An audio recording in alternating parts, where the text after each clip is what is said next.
اس کے پبلک ہونے کے بعد پھر ایک اور معاہدہ ہوا جس کو سیویرس کا معاہدہ کہا جاتا ہے.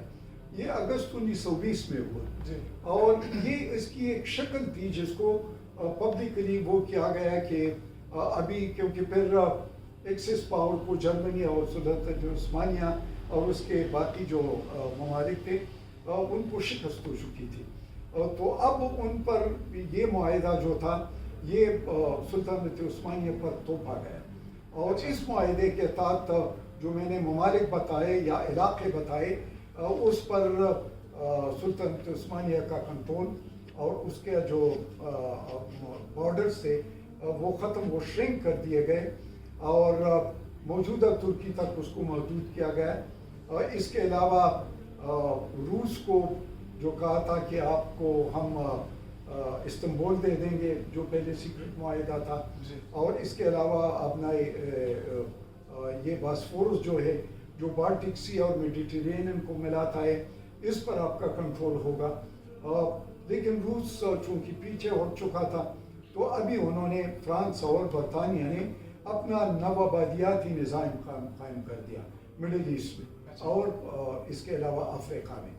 تو یہ اس کے بعد دوسرا کچھ نئے ممالک اس کے تحت وجود میں آئے. لیکن سب سے پہلے جو فوکل وہ ہے وہ یہ ہے کہ اس دوران جو کہ ایک اور مسئلہ پیدا ہوا کہ اس کو کس طریقے سے باقاعدہ شکل دی جائے اس معاہدے کو. تو پھر کیونکہ سلطنت عثمانیہ جس کو یورپ کا مرد بیمار بھی کہا جاتا تھا اور پھر کچھ اپنے لوگ سلطنت عثمانیہ میں اسپیشلی جو ترک تھے جس میں مصطفیٰ کمال اس کو لیڈ کر رہا تھا وہ بھی سلطنت عثمانیہ سے کچھ زیادہ خوش نہیں بلکہ اس نے ایک الگ نیشنلسٹ فرنٹ بنا دیا اور وہ نیشنلسٹ فرنٹ جو تھا اس میں ایک ماڈرن ترکی کی بنیاد رکھنا چاہتا تھا. تو تبھی جو اس معاہدے کے بعد جو معاہدے باقی ہوئے پھر وہ اس کے تحت ہوئے. تو چلتے ہیں ابھی میں دوسرے کوشچن کی طرف. بریگیڈیئر صاحب یہ معاہدہ لوزان کیا ہے؟ ہاں بالکل یہ اس سے کنیکٹڈ سوال ہے کیونکہ یہ جو سیورس والا معاہدہ تھا اس کے بعد 1923 میں یہ معاہدہ طے پا گیا.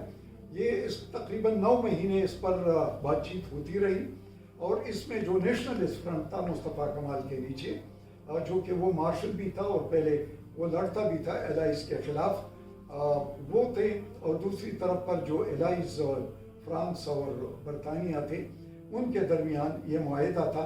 اس کے تحت یہی ہوا کہ ماڈرن ترکی جو تھا اس کے جو بارڈرز تھے یا اس کے جو حدود تھے جغرافیائی حدود اس کو تسلیم کیا گیا لیکن ان پر کچھ پابندیاں لگائی گئی.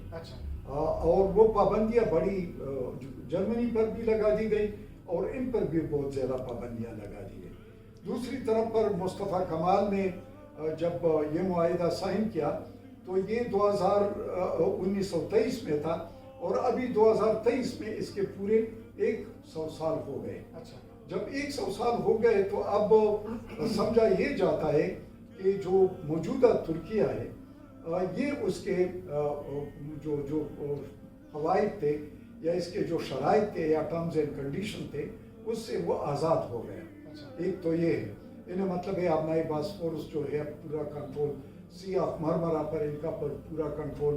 اس کے علاوہ اپنا اقتصادی نظام اس کے پورے کنٹرول میں. پھر اس کے علاوہ جتنے فوجیں جتنے ایئر فورس جتنا نیوی رکھنا چاہیں اب یہ پوری طرح ساتھ ہے اور اب یہ بھی ہے کہ یہ اپنے طور پر مکمل تعلقات رکھنا. تو تبھی آپ دیکھتے ہیں کہ ابھی جو طیب اردگان ہے اس کے وقت میں کافی ترکی میں ابھی چینج آئے اور وہ واپس مصطفیٰ کمال لیگیسی جو ہے اس سے ہٹ کر اب دوبارہ وہ سلطنت عثمانیہ کے طرز پر جا رہے ہیں. اسلامی حصول اور اس کے علاوہ جو سیکولرزم تھے یا ویسٹرنائزیشن تھا جو مصطفیٰ کمال نے لایا تھا اور اس کے علاوہ جو مذہب پر بہت ساری پابندیاں تھیں ان کو بھی ہٹا لیا گیا. ایک جمہوریت بھی اس طریقے سے، وہ تو زیادہ ڈکٹیٹرشپ تھا، اب جمہوریت کا وہ ہے. اس کے علاوہ اب سافٹ پاور بھی اس طریقے سے وہ استعمال کر رہا ہے. اور ترکی رفتہ رفتہ مطلب ہے کہ دنیا کے اسٹیج پر ایک اہم ملک ابھرتا جا رہا ہے، اقتصادی طور پر بھی اور ادروائز بھی. تو یہ معاہدہ لوزان تھا جس کے 100 سال مکمل ہو گئے، اور اس کے تحت سلطنت عثمانیہ کا مکمل مطلب ہے کہ وہ خاتمہ ہوا. اور پھر مڈل ایسٹ میں جو کنٹریز بنی ہے، جس میں عراق ہے، اس کے علاوہ سیریا ہے، اس کے علاوہ سعودی عرب ہے، اس کے علاوہ لبنان ہے، اور اس کے علاوہ فلسطین، یہ جو وہ ہے، تو بہت سارے اس کے وہ مطلب ہے کہ نئی حکومتیں بن گئی. اچھا بریگیڈیئر صاحب تاریخ میں اکثر بالفور ڈکلیریشن کو ریفر کیا جاتا ہے، اس کے پیچھے کیا ٹرمز اینڈ کنڈیشن تھے اور اس کے کیا مقاصد تھے؟ یہ بڑا اہم سوال ہے، کیونکہ بالفور ڈکلیریشن اصل میں اسرائیلی ریاست یا جیوز اسٹیٹ کا یا ہوم لینڈ کا بنیاد ہے. یہ نومبر 1917 میں بالفور جو تھا یہ برطانیہ کا سیکرٹری خارجہ تھا، اور اس کے چونکہ اس وقت روتھ چائلڈز جو تھا اس کی فیملی کا ایک رکن تھا جس کو والٹر روتھ چائلڈ بولتے تھے، اور وہ سیاسی طور پر اور اقتصادی طور پر بینکوں کو کنٹرول کرتا تھا. اس کے بڑے اثر رسوخ تھے برطانیہ نے، اسپیشلی زائنسٹ کے اور یہودیوں کے. تو ان دونوں کے درمیان یہ ایک قسم کی انڈرسٹینڈنگ ہوئی کہ ایک ایسا ڈکلیریشن اس نے جاری کیا بالفور نے، جس کے تحت فلسطین میں یہودی آباد ہوں گے. اور یہودی آبادی چونکہ اس وقت بہت کم تھی فلسطین میں، تقریباً 10% تھی، اور باقی جو عرب مسلمان تھے وہ 80% تھے. تو ظاہر ہے کہ ان کو افرادی قوت بھی دینا تھا جو مائیگریشن کے ذریعے، اور دوسری بات تھی کہ ان کو بین الاقوامی طور پر ایک ایسا ہوم لینڈ دینا تھا جہاں پر ساری دنیا کے جو یہودی ہے وہ مائیگریشن کرے، اور اس فلسطین جس کو پرامس لینڈ وہ کہتے تھے، کیونکہ تینوں مذاہب کا وہ تھا، کامن پلیس تھا، تو وہاں پر ان کو آباد کرانا تھا. لیکن یہ جو ڈکلیریشن تھا یہ ون سائیڈڈ تھا، بلکہ عرب ان کے بہت خلاف تھا، اور اس کے علاوہ یہودیوں کے حق میں تھا. اور تبھی تو جو عرب مسلمان تھے انہوں نے کہا کہ یہ جو ڈکلیریشن ہے یہ اس کا وعدہ ہے، یعنی برطانیہ کا وعدہ ہے جس کے پاس کچھ نہیں، اور ان کے ساتھ وعدہ ہے جو کہ ان کا حق نہیں. مطلب ہے کہ ایک ایسا قوت جس کے پاس کچھ نہ ہو اور وہ اس کو وہ دینا چاہے جو ان کا حق نہ ہو. مطلب ہے کہ ہمارا حق دیا جا رہا ہے ایک قسم کے یہودیوں کو.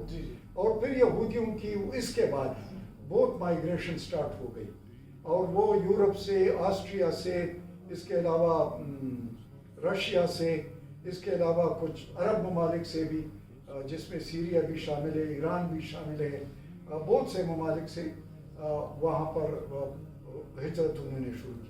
اس کے ایک اور مقصد بھی تھا کہ کیوں یہ یہودیوں کو خوش رکھنا چاہتے تھے. وہ اس لیے ایک تو یہ اگر وہاں یہودی ریاست ہوگی تو نہر سویس پر ان کا کنٹرول برطانیہ کا بہتر ہوگا. اور دوسری بات یہ تھی کہ یہودی لابی امریکہ میں بھی بہت زیادہ پاورفل تھی. تو انہوں نے کہا کہ امریکہ جو ہے اس وقت جنگ ہے، پہلی عالمی جنگ، وہ بھی ہمارا ساتھ رہے گا، اور پلس یہودی وہ اپنا اثر رسوخ استعمال کر سکیں گے اس پر. اور تیسری بات یہ بھی تھی کہ مسلمان جو وہاں پر تھے وہ چونکہ برطانیہ بھی کرسچن تھا، تو ظاہر ہے کہ کرسچن اور یہودیوں کے درمیان آپس میں دوستی بھی ہے اور ایک دوسرے کا خیال بھی رکھتے ہیں. تو اس لیے انہوں نے کہا کہ دونوں اگر مسلمانوں کے خلاف اکٹھے ہوں تو یہ ایک وجود میں آ جائے گا، ایک ایسا ہوم لینڈ یہودیوں کے لیے جہاں پر وہ اپنی ریاست قائم کر سکے اور جہاں پر ان کا کنٹرول ہو. اور اس کا حالانکہ اس میں یہ بھی کہا گیا تھا کہ جو مسلمان ہیں ان کے جو مذہبی اور اس کے علاوہ جو سول رائٹس ہے اس کو نہیں چھیڑا جائے گا. لیکن اس پر عمل درآمد نہیں کیا گیا بلکہ یہودی آبادی بڑھتی گئی اور مسلمانوں کی آبادی گھٹتی گئی. تو یہ وہ بلفور ڈکلیریشن ہے جو کہ بہت زیادہ تضادات کا اور زمینی حقائق سے بڑا ہٹ کر اور تیسرا بین الاقوامی اصول کے بالکل خلاف یہ تھا. اور آج اس کے اس غلطی کے آج جو نتائج ہیں وہ سامنے کی اتنی جنگیں ہو رہی ہیں. بہت شکریہ.